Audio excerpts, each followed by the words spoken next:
Raghunath, are you ready for this? What? The Wisdom of the Sages trainings that are going on. Where? At the Eco Village, the Govardhan Eco Village in India. Why? To totally transform your life spiritually. Who? You, me, Radha Swami's going to be there. Other great teachers are going to be there. Lots of cool people. How? You go to wisdomofthesages.com/events. You find all the information there. Haribo. Om Namo Bhagavate Vasudevaya. Om Namo Bhagavate Vasudevaya. Om Namo Bhagavate Vasudevaya.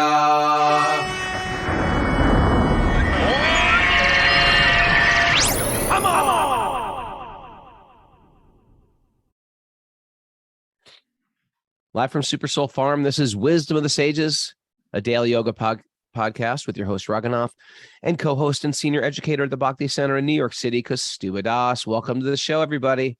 It's Sleeping Sunday, and we are doing Q&A day today. So if you got some questions, we got answers. We try our best to do answers. If you're new to the podcast, listening on Facebook, welcome. We do the study of the Srimad Bhagavatam every day. That's the way to hear sacred literature. Truthfully, that's the way to change your life, is you practice things on a regular basis. You make a commitment to show up on a regular basis. And for me, this is a daily dose of wisdom literature. And it changes me. It affects me. It affects me when I go through tough times. When are tough times coming? They're coming throughout the day, throughout the week, throughout the month. They're coming. They're coming just around the bend, and I need the tools to deal with them. So we hear from the sages of India, we speak, we read it, we hear the commentaries of the great masters, and we have such a great, wonderful community, the Wisdom of the Sages community. It's growing, it's out of control, and these people are sincere. I'm always amazed at the people who show up on Zoom every day. If you want to join us on Zoom, you're welcome to do that. wisdomofthesages108@gmail.com. That's how you can reach us, and Mara will send you out the secret codes to enter. Otherwise, hear us wherever you get podcasts, Apple Podcasts, Spotify, Stitcher. Good morning, Kaustubha Prabhu. Good morning, Raghunath Prabhu. How are you? I'm doing good. Happy to be here with you and everyone today. And we got Mara in the control room, spinning the dials, spinning the vinyl. Good morning. Cutting it up. Remember that word? Cutting it up. Chicka, chicka, chicka, chicka, chicka, chicka, chicka. Okay, Raghunath. Cut it up, Mara. Couldn't you see her with those headphones on and two turntables? All right. So, any announcements, Mara G? We have a Bhakti Recovery Group meeting today at 9:30 a.m. And tomorrow, Zeb is offering a asana class at 4 p.m. for our Patreon members. All righty. Yeah. All righty. Last minute notice, if you want to sign up for Wisdom of the Sages, it may almost be sold out, but go to wisdomofthesages.com. It's our last retreat of the year. Wisdom of the Sages. It's not. You have stuff in December, right? Well, it's our last Wisdom of the Sages retreat of the year. We do have a couple of ashram weeks going on, a music ashram week and a Vaishnava etiquette. You know, that doesn't sound so exciting, a Vaishnava etiquette. Music, okay, I'm going to learn a musical instrument. Vaishnava etiquette, it's like, what? I'm going to learn Vaishnava culture, something like that. Vaishnava culture. That's the way to call it. Bhakti yoga culture. It's a very transformational course taught at the farm this year. So if you're interested in taking some time out to dive in, it's great. Yeah, Bhakti life skills, you could call it. It's a great course taught by our good friend, Bhakti Lata. She's wonderful.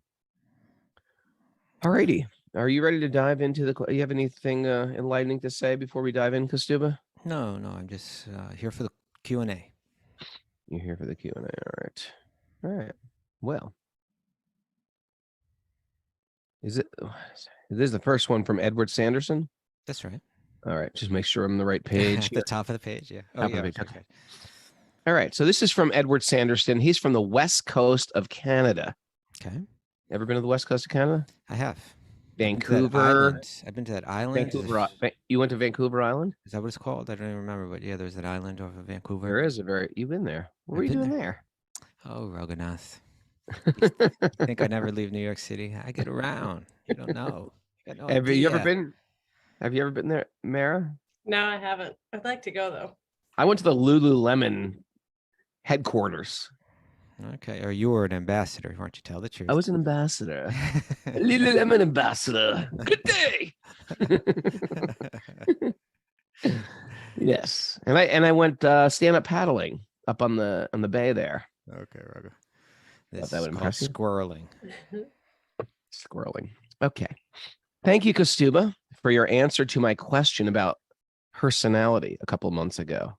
He's got a second question in here. Yeah. As you surmised, I want to use the word surmise. As you surmised, I have followed an Advaitic path for many years. I also found your answer to Sarah about communicating to non-devotees, as well as episode 819, very helpful as I transition my thinking more towards Bhakti. Interesting. All right. My current question is somewhat related to my previous one in that it is about the nature of personality. Okay. In the East, it seems that they have less of a problem with core shame issues than we have in the West. Interesting, huh? Core In fact, shame issues. Yeah, we have core shame. When it comes to God, we're like shamed. In fact, the Dalai Lama is said to have expressed shock upon learning about the prevalence of our shame in our culture. Shame seems to complicate our relationship to humility. Okay. Thinking himself lower than straw in the street, right? That's a quote that Lord Chaitanya says. Mm-hmm. Think of yourself lower than straw in the street would be more straightforward without core unworthiness issues, right? To see yourself small, right? We are suffering. A lot of us are suffering. And so we hear this word humility, it means, wait a second, I got to beat myself up more. Is that how we move forward? So it would be more straightforward without core unworthiness issues. So my question is, how do you navigate practicing humility while dealing with shame and unworthiness issues? Okay. Thank you all again for all that you do. That was a great question. Very good question. And I want to be upfront. I don't have any kind of real kind of psychiatric kind of know-how. What are you gonna say? Well, What are you gonna say? I don't have any real. It's like almost like I don't fill in know. the blank. Education, training, qualifications, Good qualities at all. Intelligence. But so in other words, I don't want to speak so much to the question at the end was, how do you navigate practicing humility while dealing with shame and unworthiness issues? And there may be so many ways to deal with shame and unworthiness issues. And in my own life, whatever, all of my own psychiatric practice, I don't know if that's the right word, but in other words, my dealing with my mind is all through this stuff, right? It's all through Bhakti, and so I don't want to, and in one sense that is enough, but in another sense it can be healthy for people to get different types of counseling and so on for shame and unworthiness issues. I can't speak so much to that, but what I will speak to is the understanding of humility, right? What it means. And this is really important because it is something that I get what you're saying, Raghunath. It's like, hold it, like I'm supposed to be lower than the straw on the street, lower than the worm, right? And so let's try to understand what humility is, at least the way that it's understood. It's a word that if you look it up in the dictionary, which I did, it says a modest or low view of one's own importance. And that, I think offhand, that sounds not so great. Doesn't sound good. But actually, try to think of it this way. And maybe it's not the best, maybe the English word humility doesn't really convey so well or so precisely what's being understood. But humility is not about shame and it's not about unworthiness, but it's really about freedom. It's like that a person, that their mind is free from the illusory need for prestige, right? The need to be respected and admired by others, right? Humility means I don't feel the illusory need to be respected and admired by others, to be happy, to feel whole, right, in this world. I don't need to be perceived as above others, in terms of my achievements or my qualities. I don't have any need for that. That's called humility. So a person with humility doesn't seek happiness through recognition of their greatness from the world. They're feeling something within, right, that is so dynamic, that very common need, right? It's a need that practically everyone has to one degree or another. Some people really have it, and some people maybe a little bit less, but most of us kind of feel like, for me to be happy, I need to be recognized, right? Otherwise I'm worthless, I'm useless. So what good was my life? I don't compare to others. A person with humility doesn't have that. And so they're moving through this world with not only from the freedom of the need to be honored, but it's also has to do with like the freedom from the illusion that the world should be revolving around me. I'm so important. My desires are so important. Everything should be working for me. The person with humility doesn't feel that, right? So they're moving around the world in a very different way. And their mind is very free from a lot of, it frees up space, let's say, it's freeing up all kinds of space in the mind, so that can be invested in deep spiritual absorption, that can be invested in truth, right? You understand what I'm saying? I like it.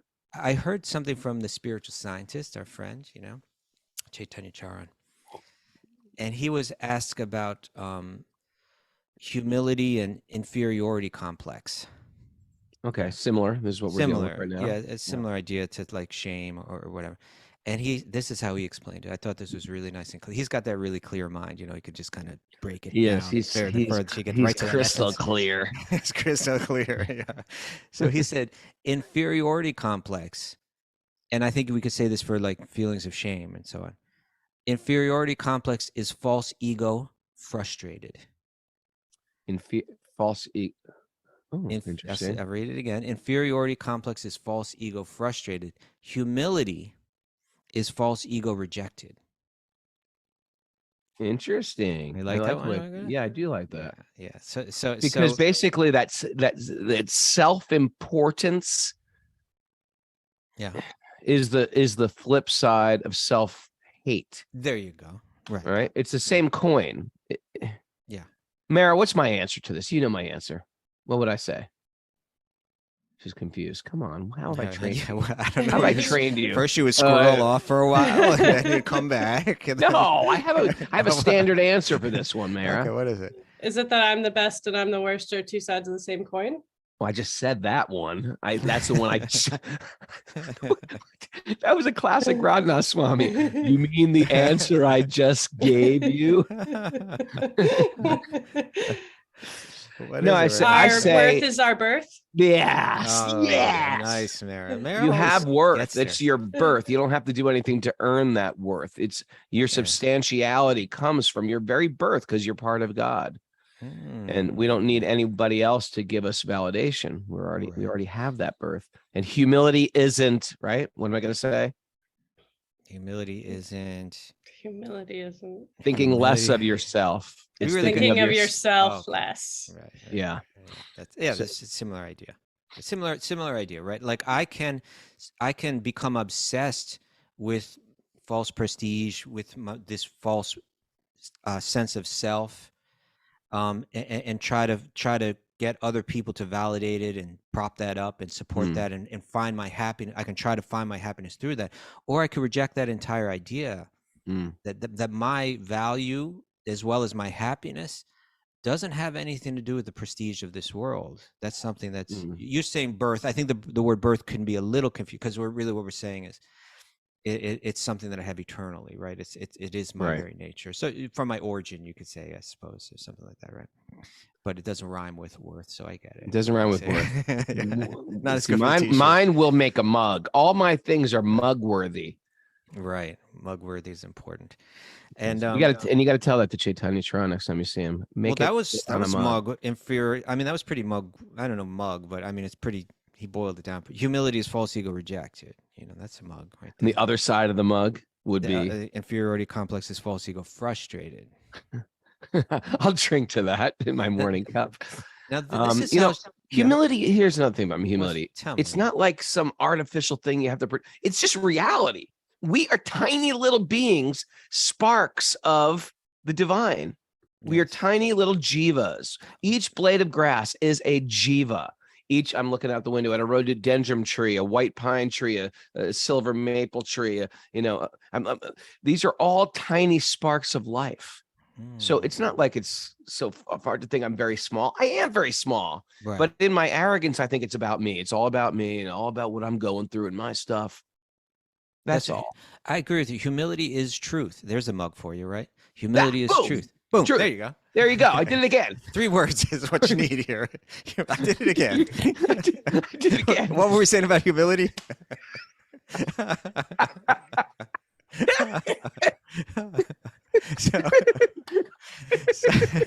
So humility is truth. And you know what else? Humility allows us to hear truth, right? There you go. Humility allows us to hear truth about It's like a whole humility mug collection. We got a whole selection. But Collect all 15 humility mugs. collect them all. But because truth about ourselves, we may try to build walls around that. We can do that. We can build a wall so that we don't hear truth about ourselves. We can block it. We can guard it. We can guard it with anger. We can guard it with tears. We can guard it with like blocking out, walking away from relationships. Humility says, I can hear it. Okay. And there might be some truth there. Yeah. Yeah. I can see how I'm short-sighted, Kostuba. I can see how I'm a little obtuse. I get that. I think you're wonderful, just the way you are. No, I'm just saying. Of course, I'm not obtuse. No, I'm just saying. No, I'm just saying. It's good to hear. Okay, there's outside perspectives. I can't see everything. That's right. That's right. And so humility allows us to hear that, and most commonly, that's what we need to grow. Is to be able to hear that. And what else? Also, Raghunath, humility opens the doors to spiritual life big time. Because it's clearing out all that mind space, which is obsessed with our prestige. That's when spiritual life begins to open. That's why, all of the deep meditations that are there, like in the Bhakti tradition, so on, they're important. There's a lot of beautiful esoteric stuff that's just sitting there waiting for us to get this stuff figured out, right? And so therefore, in the Shikshashtaka, which was alluded to in the question, these 8 important verses by Sri Chaitanya, when he begins about meditation on the mantras, meditation on the holy names, he says that, first he speaks of humility, right? More humble than a blade of grass, more tolerant than a tree, offering all respects to others, but needing. I'm not needy, right? I don't need respect from others, but I'm totally ready to seeing the spiritual nature, and when I'm offering respects to others, from that platform, one can become deeply spiritually absorbed. And so when we think of humility, don't try not to exactly that I believe the unhealthy kind of shame that Edward's talking about is like you're saying, Raghunath, that's the flip side. That's still on the level of false ego, and right. The humility that we're talking about here is a great strength. It's a great freedom, right? It's I'm no longer controlled by these illusory ideas. I'm free. So that type of humility is not. It's power. It's not weakness. And that's all I have to say. Thank you. But I've got one more mug for you. Mara, this is a real old school one. Arrogance, wisdom. Wait a second. Arrogance repels wisdom and information and God, where humility attracts them all. Too long for a mug. Keep Too working long. on it. Wait, no. This is a big one. This This is a big one. This is too big. Right, That was the arrogance point. okay, just listen. Arrogance repels wisdom. Humility attracts it. Yeah, I like truth better. I like truth better. Truth. Okay, it repels truth. Yeah. Because you can't hear. You can't tell somebody who, I already know. Talking to a teenager. Hey, I really think if you're going to go to that party, you should be really careful. I know. You don't know. You don't know. You don't know. How's that for a mug right there? You don't know. You don't know. Okay. Anything. That's part of it. I got a question for you. Let's think about things in terms of mug collections. I like this. Okay, collections. All right. Yeah. Ready for the next Oh, question? by the way, did you Here's the see that squirrel. video? What? Go ahead. No, but yes, I could tell you anyway. Does it have to do with clogging? Does it have to do with an animal being killed? Does it have to do with a No, car Prabhu. crashing? Of It has to marriage do with failure? our good friend, our good student, Gopal Chandra. His mother went to I did see Vrindavan that. today. And that was beautiful, Raghunath. That was. I didn't send it to you, Mara, but Mm. Gopal Chandra's mom went to India and She was sent on the me a boat picture of the in the Yamuna boat of River. the Yamuna and put his ashes into the river. With Dina And he- Bandhu. With Dina Bandhu. Yeah, you know Great soul. what? I feel like Gopal Chandra, his whole thing was glorious, wasn't it? It was glorious. Mm. And he would be really happy to know this is how everything wound up. His mother is in Vrindavan on the river Yamuna. Touched with my his heart to see ashes. that. I know it touched my heart And too. Dina She Bandhu sent me there. the, And the she devotees sent chanting on the me boat. yeah, she sent me the video this morning. It's Someday that'll be beautiful. our ashes, hopefully, Raghunath, right? I can only be On so a boat. lucky Someone be out that on a you and boat. Mara throw my ashes in the Yamuna. Hmm. Okay, you ready for the next question? Because Stu was like, I don't want to live without Raghunath. I'm diving in. I tie He a dives brick in. around my cinder block around my neck, and I jump into the It's thing to too the bottom. shallow. You're just walking around with a in the mud. I tried, Raghunath. I tried to come with you. Okay. Oh, Krishna. We got a question from Jorgen from the Netherlands. That's how you pronounce it, right? Jorgen? That's so Netherlands, that name. Is it Jorgen or Jorgen? It's Jorgen. Okay, this is from Jorgen. We don't from even the have Netherlands. Jorgens in America. There's certain names that are exclusively European names. You ever notice that? Gerhard. Gerhardt. We don't have a Gerhardt. We don't have anybody Gerhardt. You know, it's another one I was just thinking about. Why don't we spend the rest of the show trying to think of them? We can make, what we is can make a this series of name? mugs. I can't It's think. okay. It'll come to me. Let's deal with Jorgen first. All right. Okay? And people who are listening on the board, you could just put names from Europe that don't appear in America. You Or can put not. them on the board, please. Or not. Okay. Recently, the town I live in was shocked by a dramatic car accident nearby, which killed 4 people and injured 1. Good You with me? God. Okay. A few Like days later, They're from where? The Netherlands? yes. So he is. charming little town in Netherlands, right? Yeah. And there was a car accident. Killed 4 Killed people, 4 injured people 1 and more. injured 1. A few days later, the main street was shut down for a memorial. That was a very moving and beautiful moment to witness. Mm. But I was not so moved by death itself, just the fact that all the people came together to pay tribute to the victims. Mm. Why was I not moved by their death? Was it because I didn't know who they were? Am I emotionless to this? Or do I now understand that death is just the end of this life, and there will be, according to the law of karma, a next one? So in other words, is this a good thing that I'm not feeling? Right. Or is it Am a I bad thing? hard-hearted? Am I a callous? Am I wise? Callous clod? Yeah. Or am I? Yeah. Or am I a wise Yeah. Wendy? Is it wise Wendy or callous clod? I'd say. Well, hold it. We're not done with the question. Let's hang oh, on. Okay. Wait. So he's reeling off like. Oh, I know the name I was thinking of. Bruna and Bruno. We have no Brunas and Brunos. There's Bruno complete- Sammartino. in America. Who's he? Yeah. Well, he was a wrestler. Don't you remember Bruno Sammartino? Anyway, they're not American. They're not. We don't have. No one names their kid Bruna or Bruno. All right. Important, right? Now let's focus back on this question, right? Why was I not moved by their death? Was it because I didn't know who they were? Am I emotionless to this? Or do I now understand this as death, that death is just the end in this life and there will be another according to the law of karma?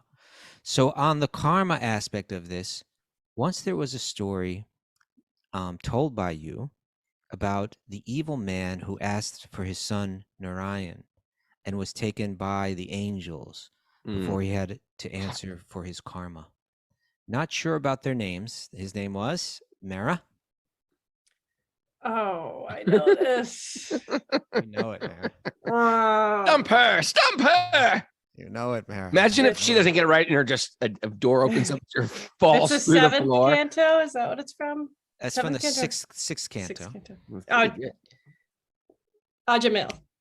That's right. And But Lord, pretty close. Laura Denoya said Lord- Jamila. Jamelia. I think Laura Jamil. Wasn't that one of the got married Jackson there. 5? Jamil Jackson. It's all right. It was Tito Jackson. I'm positive. Okay, so I got it close to a next to Jamil. Laura. Yeah. Okay.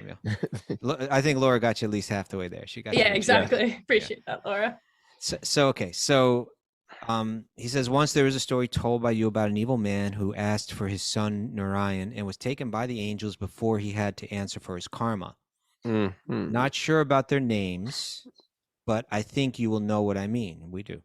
Also, that in the time of dying, chanting the Mahamantra is very good and will eventually transcend you to higher planets, if I understand correctly. So how can you be ready to chant if your life is over unexpectedly in a split second? Mm-hmm. Many thanks for trying. I appreciate it hugely. So why don't I walk you through this? Why don't we deal with this first part? I got it. There's 2 parts to this question. Or 3. The first one is, am I callous? The second one is, how do you, what happens if some guy comes up behind you and hits you in the head with a 2x4? Okay. I mean, there was a thing about at the time of dying, if you chant the Mahamantra, do you transcend to higher planets? He's asking, do I understand this correctly? Okay. All right. So you want to deal with the first? Yes. Okay, this is for Jorgen. Jorgen, the first thing is, if you've been listening to the show, I can say in my own life, I was not a seasoned devotee when my father left his body. I was just getting into Bhakti. My father was in a coma for years, for 3 years. And then when he left his body, my family was really shocked. I had some frame of reference to understand what life and death is. I even had a frame of reference to understand what the coma was, because, a lot of people don't understand, is the person alive? Is he awake? Can he hear what you're saying? Is he brain dead? Is he just a vegetable? And so these were like big questions coming up for me. I said, obviously he's alive. There's a soul in the body. Maybe the hardware is not working, but there's a spirit in this body. So there's some life there. So I think when you dive into Vedic teachings, it helps you frame out life and death, even the life and death of a pet or a bug, or it helps you be compassionate towards all living beings. It helps you see that everything is struggling for life. And when you start to understand karma, and that, wow, this person had some karma to burn. And not only that, but shed some light on the reality of that is going to be me also. I'm also going to die, maybe tragically, or maybe just all of a sudden. And we also talk about this world as like a dream. Like sometimes I put my head on the pillow and I go right into some, ever have this close to me? You go right into some dream, and you're like somewhere else talking to somebody. I always have the most colorful dreams. I wish I could invite you into them, some of them. Oh, so you would really like. I think my life is an invitation into your dream. Right? Sometimes I wake up and I'm explaining the Vedas to somebody in a dream. I had a long dream about my gurus. I was operating maybe more than any other dream. I was kind of just operating the way that we used to operate. Like I was his disciple and he was my guru. Wait, you had a dream last night? Yeah. Oh, and I mean, he occasionally comes into my dreams, but it's usually like a quick thing. But this was like, are you trying to out-dream me? No, I was saying how great my dreams. You're like, yeah, I got one better than that last night. One upper. That's such a bridesmaid's move. Sorry, I felt inspired to share it. You just bridesmaid me. Sorry about that. You tell me about your dreams. Your great dreams. Tell me. Forget it now. I'm not going to tell you about anything. So the question is, Raghunath, is he callous or is he wise? All right. So it. I don't think as devotees we're ever unempathetic. We're very empathetic for other people's pain. Okay. But in the back of our mind, we understand this is life. This is like, for example, remember when excuse me. Yeah. Remember when Sham Das left his body? I do. So we were about to go see him in I was going to meet him at Govardhan Hill. Yeah. And the day before I left, I was out to dinner and I got this text message, Sham Das just left his body. I was like, wow. And so the first person I saw when I got to India was Radhanath Swami. And I was waiting for him in his room. And he walks in the door and he looks at me, he goes, puts his hands and almost like laughingly, but not like in a cruel way, just says, Shamdas. Right. And I was like, yes, yes, of course, this is reality, that we live and we die in a moment. And when you're least expect it, there it is. So I think there is with what we're studying on a regular basis is no more surprises. No more surprises. We get it. This is the game we signed up for. Okay. You signed up for it all. So I think Jorgen has a little wisdom there, especially if he's imbibing this stuff on a regular basis. That's my first answer. So you think you're leaning on the side of it was his wisdom. It would have been another thing if he would have said something insensitive or like these stupid people, don't they understand this is, but he also, what do you call it? I don't think he's unsympathetic for these people. He was moved by people coming together, because when someone dies, we understand it's not their loss, it's our loss. If we're attached to them, it's our loss. And devotees are like that. We are very compassionate for other people and the pain they go through and the loss we go through. And even a great devotee dies. But for us, but for them, we think it's either glorious or they have some karma they're burning. We trust that there's a benevolent designer of the universe. Okay. All right. So good. So in other words, don't be worried you're a cold, stone-hearted person, Jorgen. There's a certain Gyanik kind of clarity can arise where you're kind of just more the observer, right? You're not cruel and callous, but you're just kind of feeling the truth of what life is. And did your guru mention me in that dream? It was actually all about you, Raghunath. He didn't say anything. Does that make you feel better? He didn't say anything, did he? He didn't say anything. Okay, what about the idea? So what if you die suddenly and you don't have that opportunity, like a Jamil, to call out the name of God? Now this is interesting. If you don't have the ability to call out the names of God, for example, someone dies in a car accident, someone gets hit on the head, something happens unexpected. It's not what is considered a romantic way to die. Tara Prabhu would say, Tara Prabhu spoke to me once about the romantic way of leaving your body, and like everyone's around you having a kirtan and they put a tulsi leaf in your mouth and you're smiling and you're going Hare Krishna, and then you leave your body and it's all peaceful and flowers fall from the sky. It may not be like that, but good news, Krishna is real. Okay. Krishna is real. That's the good news, people, that you can't beat the system. Like someone will say, like I was just reading in the Chaitanya Charitamrita that Sanatana Goswami, Mara, what happened, Mara? Sanatana Goswami wanted to commit suicide. Is that where you're going with this? Yes. Okay. He was like thinking, I will just throw my body under Lord Jagannath's Rath Yatra cart, and therefore the cart will crush me and kill me, and Lord Chaitanya will be staying there. What a perfect way to attain Krishna. It'll be too easy. But Chaitanya read his mind, right? Yeah. Lord Chaitanya read his mind and said, you can't. Nice. She's on it. She's a pundit. Lord Chaitanya said, you can't do that, Sanatan. You can't just do that. That's not the way to attain bhakti. That's not to attain the Lord's abode. It's only through devotional service and love that you're going to get it. So in the same way, we can't cheat the system here, right? I can't just say, ready, Hare Krishna, and blow my head off. That's not going to work. But the converse is also true, that the system cannot be cheated when there is some untimely death. Don't think that Krishna won't go finding you.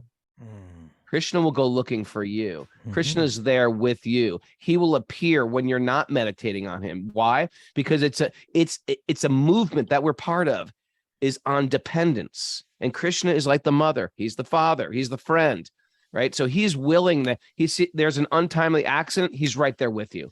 He'll appear in your mind. There you go. Like the little girl who got hit by the truck. Did you know that story? And Lord Nrsingadev appeared and threw her away. The Nrsingadev miracle. The Nrsingadev miracle. We got to start a collection of Nrsingadev miracles. Well, there is a collection. That book we were reading it. Remember? Oh yeah, and the Shringaday Miracles. That's where the whole Christian miracle thing came from, right? Because we got into the whole that said Shringaday Miracle. Remember when we were in Mayapur? Oh We read yeah, that book. okay. You know what? We should have a Shringaday Miracle night. Okay. All right, Raghunath. Thank you for sharing those thoughts. Shall we Alrighty, move on to the next question? Shringaday Miracle. Yes, here it is. All right, this is from. That was a good question, Jorgen. This is from Braj Bihari's Sage Group. So Braj Bihari, who jumps on Zoom as Brian Block. I don't know why he just doesn't change his name Because he's a professional. on Zoom. He can't change it? I mean, you can, but then, he's going to pop up. If he's not attentive, he may pop up. Oh, one yeah? day Okay. in the big important meeting where he's practicing the Bhakti Yoga for like 40 years. He should be a little attentive. Come on, Braj Bihari. attentive to the Lord at his heart. Isn't that? We the love. I just Zoom want to say name. I love Braj Bihari. I'm so happy Me he's too. part of our life, and yes, it's come full circle from being my roommate in Vrindavan when I was a new devotee. So this is from Braj Bihari's Sage Group. What do we mean by compassion in a bhakti context? No. You up one, Raghunath. What? Oh, Also sorry. from Vajrihari Sage Group. Okay. What's the difference between studying and devotional studying? Is there a particular mindset when reading a sacred text that is different than regular reading or academic reading? Well, I've never done academic reading, so I can't answer that question. And I don't read, so I can't answer that question. I think it's a great question, though. Yeah. Right. Is this for you? This is for you, right? This one's for me, and but I'm happy to hear your thoughts on it too. Okay. Well, you talk. I'll get started. So, when we can call it reading, but really from our devotion, from our bhakti perspective, we would really kind of categorize this something called shravanam, or it's really all hearing, right? Whether we're hearing through the ears or reading it through the eyes, in a sense, it's all hearing. We're hearing a message, right? It's in these texts. And that, there are academic people that study these exact same books, right?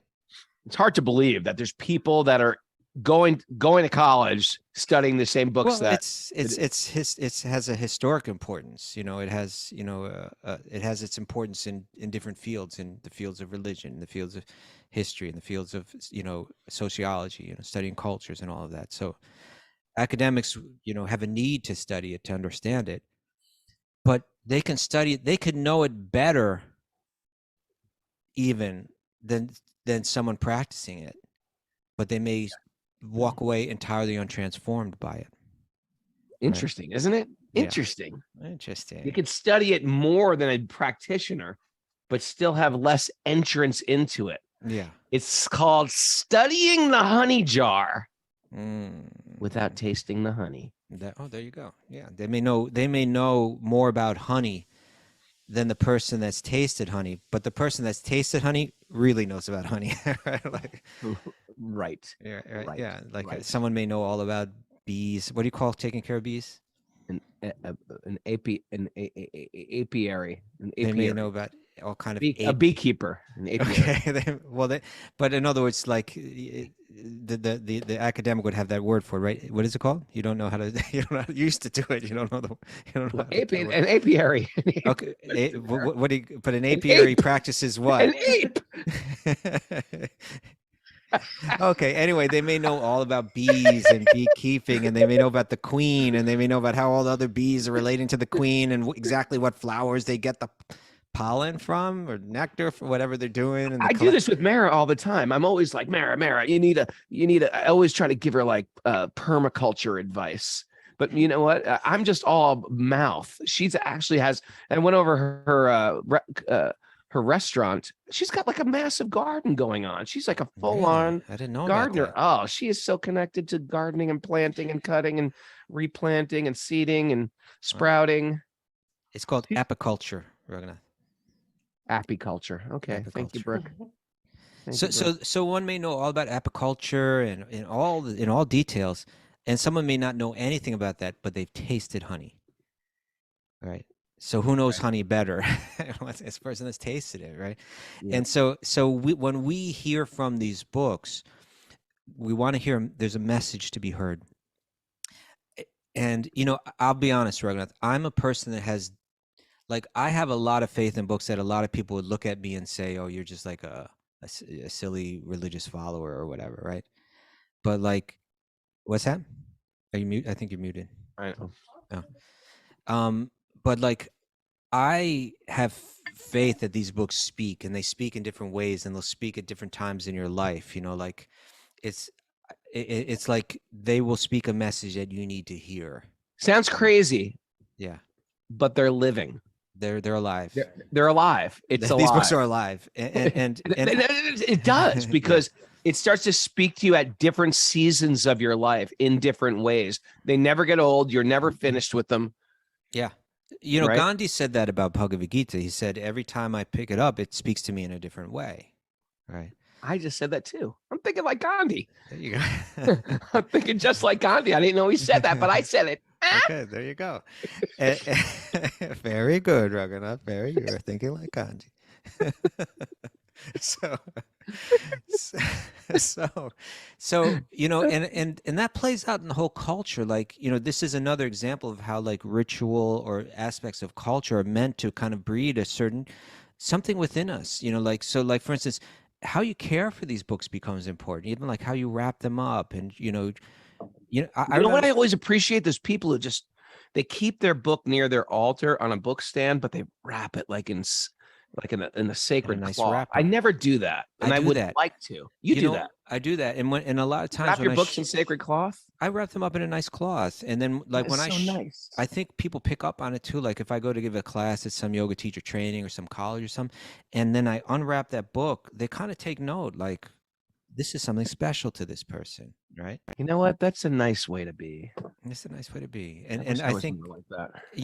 I'll tell you a little story once, but Pragosh Prabhu, one of our friends, he told me that he was in Srila Prabhupada's presence once, and Srila Prabhupada is holding the Krishna book, which is his telling of the 10th canto of the Srimad Bhagavatam, and which is all of Krishna's life. And he said, he was holding the book, and he said, "You look at this and you think this is a book. It's not a book. This is Krishna looking like a book." This is interesting. Right? Yeah. So this is Krishna looking like a book. That's something, that is very cool. You have to, he's speaking on another level, but it's something, it's non-different, right? So the more that we approach these books with a certain reverence and a certain deep appreciation, the more that we open ourselves up to hearing the message. And what we want is, when we read these books, we want everything to melt. We want the false ego to melt, the illusion to melt, the lust, the greed, the anger, the resentment. Through hearing the truths and feeling this message, we want all of that to melt, And so we should set up a kind of little prescriptive kind of, I don't know, routines in our life. And and also, like I'm saying, like those kind of, let's set up the right time and place, right? Every day as the sun is rising, every day at every evening before I go to sleep, what you set aside some times, and place, you pray, you pick up that book, and you're not just getting didactic information. You're like, Krishna, I want your message to enter my heart, right? I want to be transformed by this. Please help me be open to absorb that message, right? So some prayer. It's very helpful to read aloud sometimes, to involve the other senses, for it to go deeper in, for it to really kind of penetrate, Yeah. And I've been told by my guru to pray to the book. Pray to the book. Pray to the book. That I can get it. That something sticks. Exactly. And search for that message, right? Read the book. Don't, we get in the handle like, okay, I want to read this book, that book, and the other book, and we're just speeding through them and turning the pages. It's like that's me. Just, I think it's possible to get through this thing so I can. It's so sad, isn't it? But and on one hand, we're weak and our minds are weak. What's it going to take, Kostuba, for me to become normal? Just a little bit. You don't have to become normal, Raghunath. You just be who you are. You're good. You're good. But I think we have that tendency, and I don't. I think that there's a value in like saying, let me read the whole Bhagavatam, let me read the whole, and getting through them. I think that's important, but we can read one word. Well, One sentence. Well, what I was going to say is not a no, but and also, no, but and also you can you can read in different ways. Like you can say, sometimes I'm reading and I'm taking notes and I want to make sure I'm learning didactically the information so that I understand this and I can present it. And so that's one way to read, and that's great. And there's one way to study. And another way to study is just like, I'm going to read for the next 5 minutes and I'm going to search for a message. You know what? I like that. I like that. I'm going to read for 5 minutes and find a message. That's a good way to put it. I can open up the book anywhere, right? That takes away the got to get the pages done, got to finish the chapter, got to make it to right. Yeah. It takes away that fruitive nature. Right. Yeah. And you're just opening yourself up to hear what I need to hear. Here's 5 minutes. Put 5 minutes aside. Hear what I need to hear. Speak to me. Oh, living book. Oh, That's book right. that's alive. Oh, book. Speak to me. Speak to me. Please speak to me. Please speak to me. Yeah. And find that message, and then maybe note that message down, or maybe read that message again and again. Let it sink in. Repeat it to a friend. Share it when you sit down with your This is like the husband message. or wife This is or the partner. message mug collection. Read Yeah. that message. Read it again and again. Share it with a friend. Put it on Share a mug. the message. Yeah. Message of the Bhagavat. Yeah, and share your message with someone. You can share. One way to share it is by journaling and writing it down. Another way is to talk to someone about it over dinner. Well, hey, what did you read today? What did you read? Instead of talking about just junk, make it like you can turn that into a little ritual that you share with a friend. Over the dinner table. Over the dinner table. I've heard people say, I listen to Wisdom of the Sages while I'm cooking, and then when we sit down for dinner, I share what I learned. It becomes more, it becomes more absorbed that way. So it is different. We can study in we can read or study in many different ways. It can be that didactic, more learning, informational, and that's important. But also very important, maybe even more important, is to hear how it's speaking to us, open ourselves up to be transformed by it.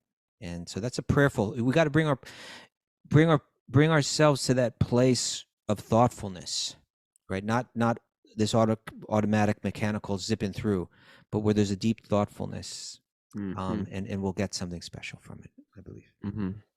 Okay, another question for you, Rogan. I chanted a half a round today, but really good.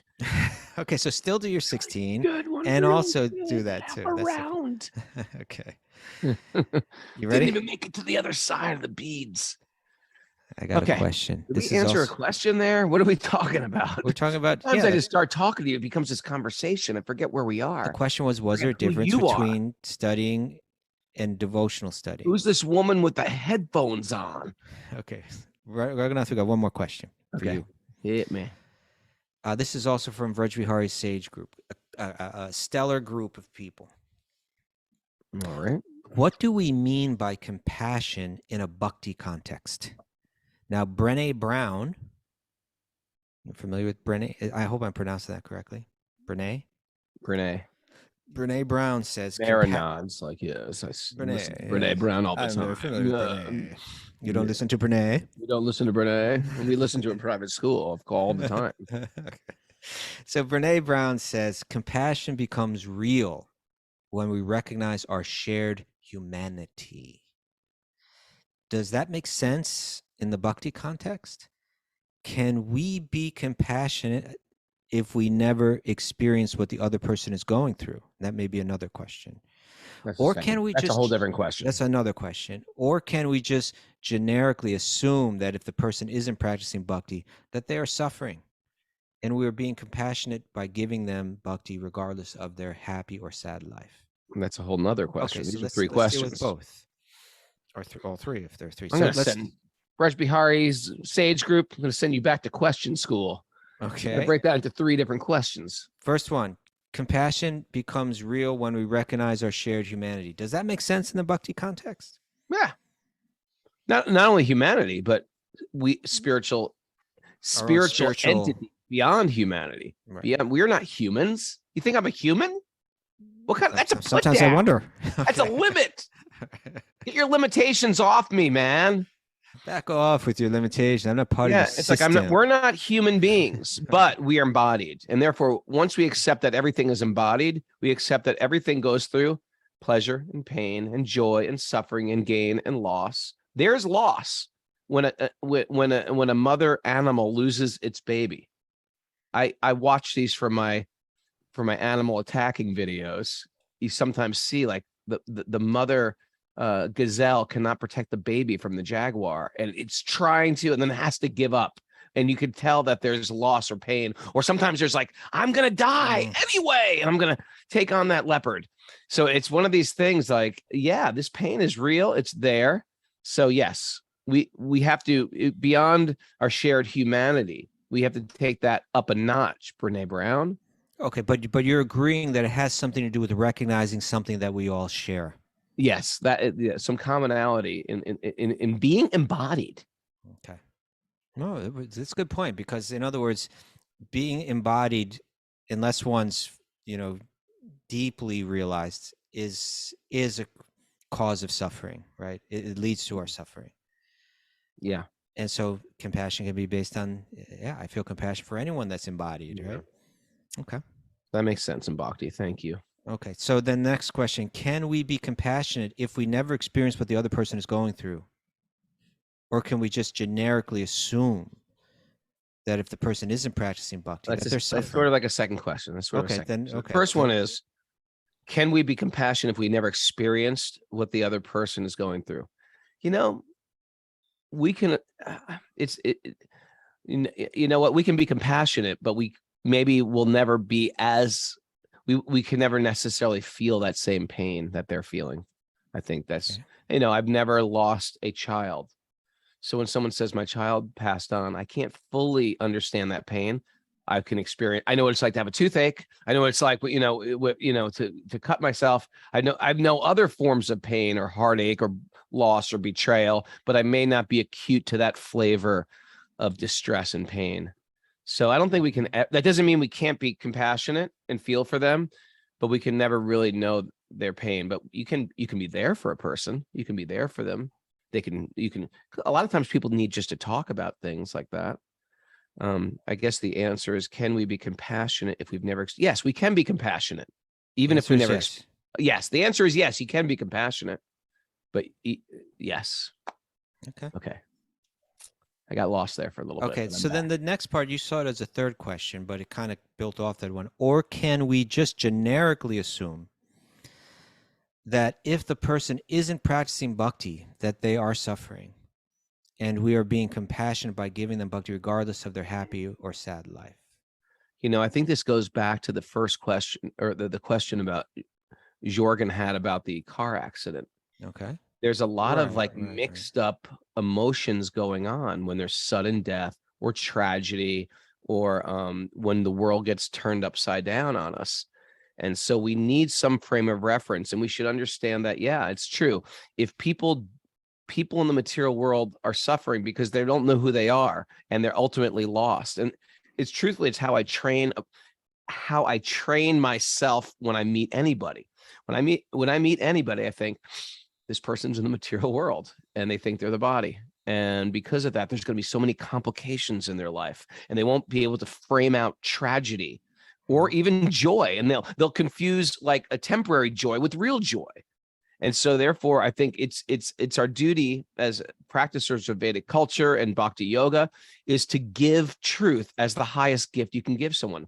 It's better than a birthday party. It's better than, it's better than money. It's better than anything you can give someone, is give a person a framework of reality, according to the Vedic version, that can assist you in times of incredible loss, distress, of people that you love, of your own body, whatever it is. It gives a framework of how to live in this world.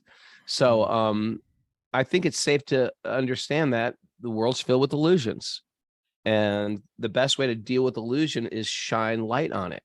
There's a lot of shine light on it. So we can have some direction, so we can have some frame of reference, and so we can escape those little sinkholes of the material realm. That's my answer.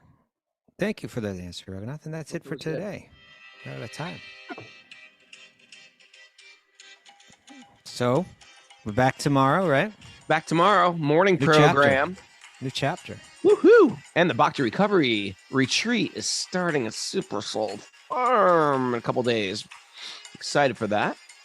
Still room for that too. If you're interested, let us know. Go to wisdomofthesages.com and click on something. Sage Academy, I think. And of course, Wisdom of the Sages weekend next weekend. Excited for that. All Thanks right. everybody for joining us. If you like what we're doing here, we do it every week. Keep this boat floating by helping us out. Go to patreon.com/wisdom of the sages.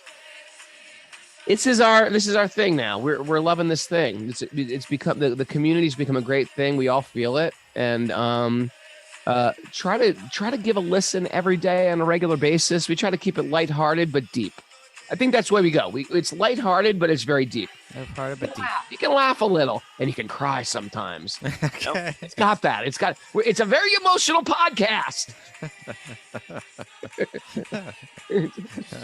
And it's a beautiful community. I'm super glad. You want to hear something crazy, Kostuba? A nice. We are having a kirtan with Malati at our house the other day, and one lady came and she goes, "Yeah, I was like, what are you doing here?" She goes, "I just moved here. I moved down the street, and I Google searched things to do in New York, and I found about this event tonight." That's funny. Which was weird because it was just like in my house. But I think because Rachel makes everything with what's that called, Mara? Some kind Eventbrite. of tags. Eventbrite or something like Eventbrite. that. You She's can like find Googled stuff and it through came Eventbrite. right up. How crazy is that? And so she just came It's one over. of the few things happening in that town. So it's like Nothing's, I know, nothing's the only thing happening here. And out of nowhere, she just cruised in. She seemed like she was part of the family. And she sat right down, listened to Malati and Kirtan. And yeah, it was a Krishna miracle. That type of stuff is a Krishna miracle. that's not You know what I mean? exactly a Krishna miracle. That's exactly a Krishna miracle. Okay. What was I gonna say? Oh, you got a new rug over there, Raghunath. I'm noticing. Well, it's a rug. And yes, it's going for the kids' room. Okay. Good eye on that, Kostuba. You I notice notice these things. He notices these things.